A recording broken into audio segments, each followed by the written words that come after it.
যি আহোমে 600 বছৰ ৰাজত্ব কৰিলে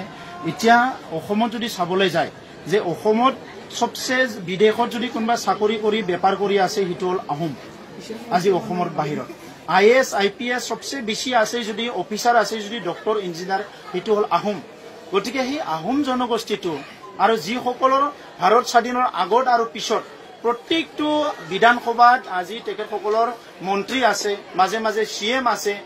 এই জনগোষ্ঠীটোক যদি আজি কোনোবা হাজঙৰ লগত কোনোবা যদি ক্ষুদ্ৰ ক্ষুদ্ৰ জনগোষ্ঠীৰ লগত ৰাখিব বিচাৰে এই জনগোষ্ঠীবিলাকৰ অৱস্থা কি হৈ যাব আজি চাব লাগিব আজি যদি পুঠি মাছৰ লগত যদি ডাঙৰ ডাঙৰ বৰালি মাছবিলাকক খুমাই দিয়া হয় পুঠি মাছ জানো বাচি থাকিব আজি তেনেকৈ এটা অৱস্থা এই কাৰণে আজি যেটো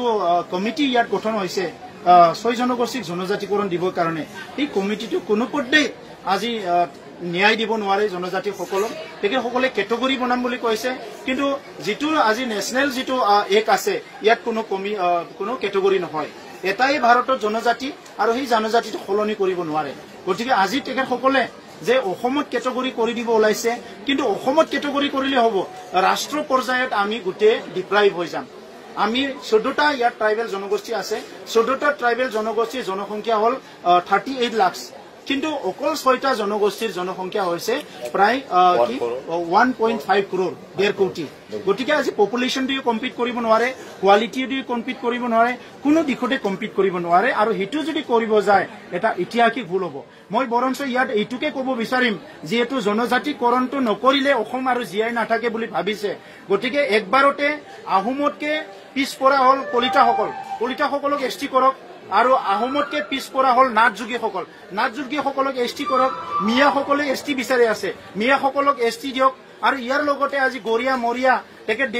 তেখেতসকলেতো ইয়াৰে হয় ৰাজবংশী বৰৰ প্ৰায় তেখেতসকলে ধৰ্মান্তৰ হৈ পেলাই আজি মানে ইয়াত মানে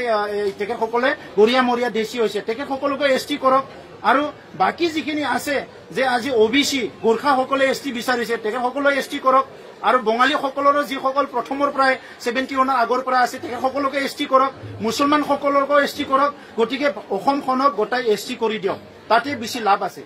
আৰু ইয়াত আৰু হিন্দু মুছলমান কাজিয়া হ'ব নালাগে গোটাই ST হৈ গল সকলো কাকৰা খামু খাওয়া আৰম্ভ কৰি দিয়ক সকলো গাহৰি খাওয়া আৰম্ভ কৰি দিয়ক এটো গোটাই ST হৈ পেলাই একেলগে মিলি ভাগি থাকিলে হল তাতে আৰু বেলেগ ৰাজনীতি ইয়াত একময় দেখিবলৈ পোৱা নাই গতিকে আজি যেটো কৰিবলৈ গৈ আছে এটো ইনজাস্টিস এটো ঘোৰ ইনজাস্টিস আৰু এটো আমি সদায় ফাইট কৰি যাম